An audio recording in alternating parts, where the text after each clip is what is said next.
Well, this is annoying. Roll the credits.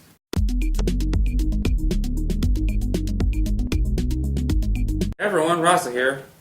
Usually when it comes to the IndieBox, you're expecting Rasa, unless Rasa malfunctions. I'm still working properly. Piss off! Well, anyway, since Rasa did my Raiders video, I have to do his IndieBox video. And we're here to talk about Moon Hunters. But first, let's talk about the stuff that's inside the box.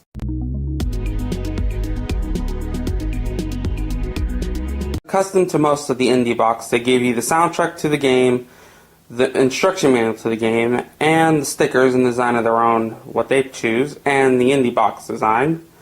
And I have to comment that the sticker that they choose as their own of the logo that is actually on the box. One of the unique items in the Moon Hunters is a Moon Hunters pin, which, if you can't see it, I'm sorry, but I kind of like the unique designs that are on the crescent moon. I wish they would have did something with more like adding some color into the inside of the moon so other people could see it. The next unique item is hexagonal drink coasters in the shape of a magma coming out of a volcano, a moon and sun shrine, and a tree. I'll explain later why I'm taking a shot in the dark with the shrine. The next item they give us from Moon Hunters is magnets, in the style of where you could just basically take them apart and with adding an equal symbol design on what you want to create. More likely showing that Moon Hunters has a style of a food crafting system. Here's the game for Moon Hunters, which is in the style of the Sun Shrine. And I have to admit, this is kind of a weird, unique design I kind of like, because of the fact that, yeah, this is the game right here. And also, compared to the other of the games that they gave me this time, it is actually the biggest of them all. Plus, it's also the thickest of them all. And now we finally got the final piece of these packs. Let's look at the cards that came with it. First up, from Brutal Legends, they gave us a card of Eddie. This game kind of tricked me at first, thinking it was a hack and slash, but it turns into an RTS game. But if you love rock music, I suggest play it. It's really not that bad. In Moon Hunters, they gave us the Ritualist, which, move on. From the game Apotheon, they gave us Zeus. This was actually one of the games that came out on the IndieBox, but I didn't sign in when this game was already out at the time.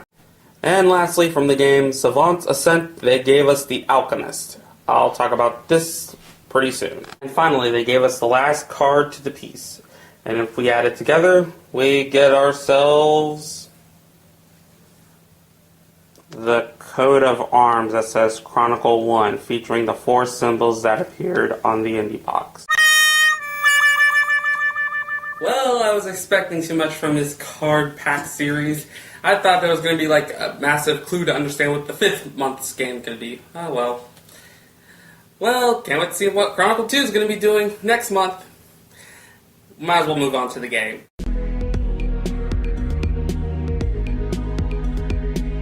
Okay, yeah, you all start to know something was weird, especially when you read the title.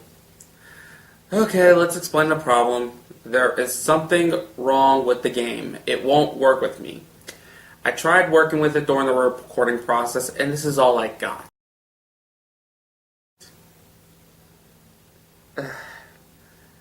I don't know what's wrong with the digital version. Maybe it just doesn't like my computer. Then again, I just bought the computer, so I'm going to break even saying it's both our faults. The physical copy works a little bit, but it won't work enough for the recording software. I wish I would able to show you all about my comments about the game, especially the fact that it took me a long time just to try to play it because of the fact that even the physical copy has a hard time working with my computers.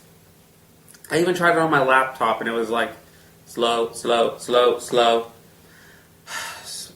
So I'm sorry about not able to talk about Moon Hunters, and the only comment I really have is its opening. Will you be remembered? Long ago in this land we call Asaria,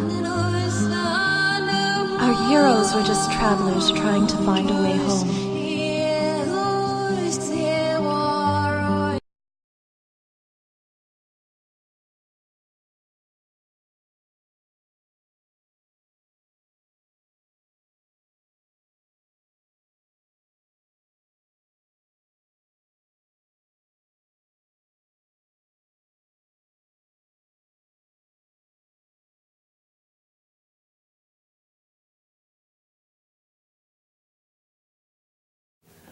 Okay, I'm pretty sure after you heard all that, the only thing you're missing is hearing now on the App Store, because it feels like it's sounding like a mobile game.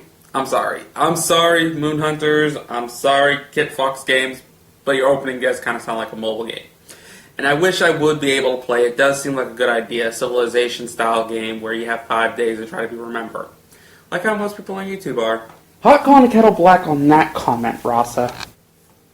There is no finger big enough, and I don't want to flip the audience off. So, what I'm going to talk about since I can't talk about the game?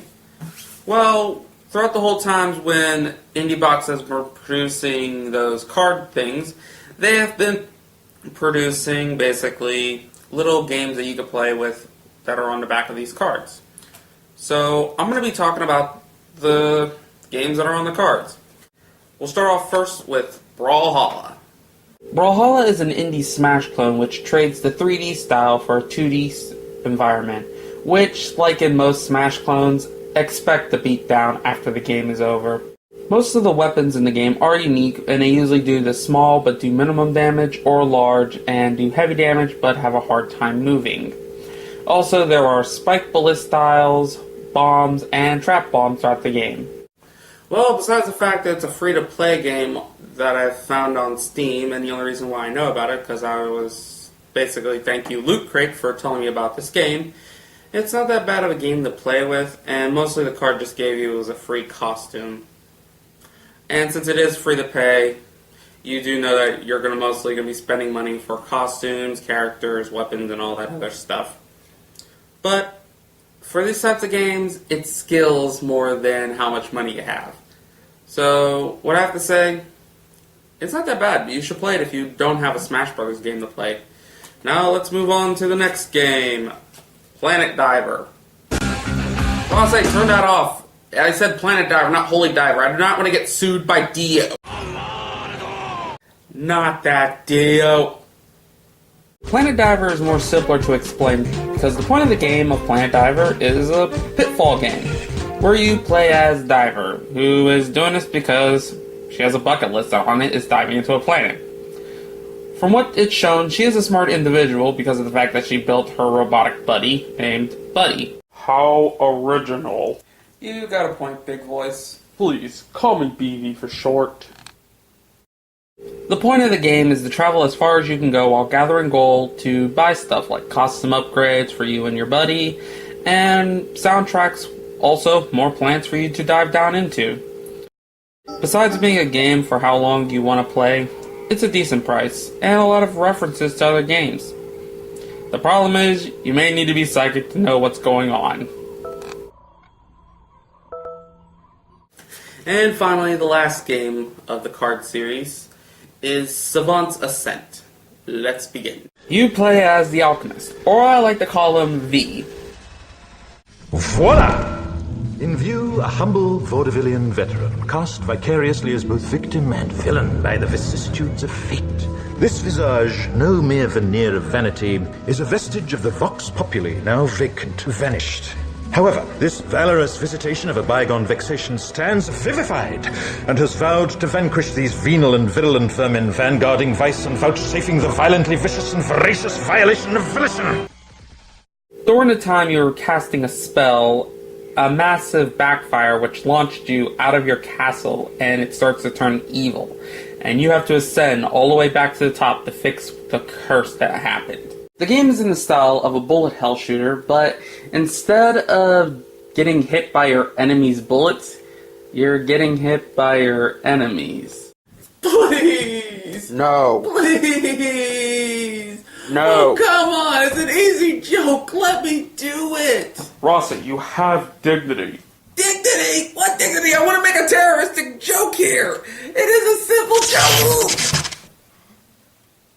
Anyway, destroying certain robots will give you pieces to make CDs, which, when used, will besides giving you a good soundtrack, will also give you different types of powers that you can use to advance faster. Okay, which I give credit, the soundtrack is good to this game. And if you enjoy bullet hell with a good soundtrack, I say get it. Also, it's more fun to think you're playing as V. And that is all for the video. Hopefully you all enjoy it. Stay tuned for next month where we're going to be talking about the game Hand of Fate. I'm sorry, but you are doing that video, not me. Oh, we're gonna have a little argument with ourselves. Just give me a moment to find the hammer. Ross it out.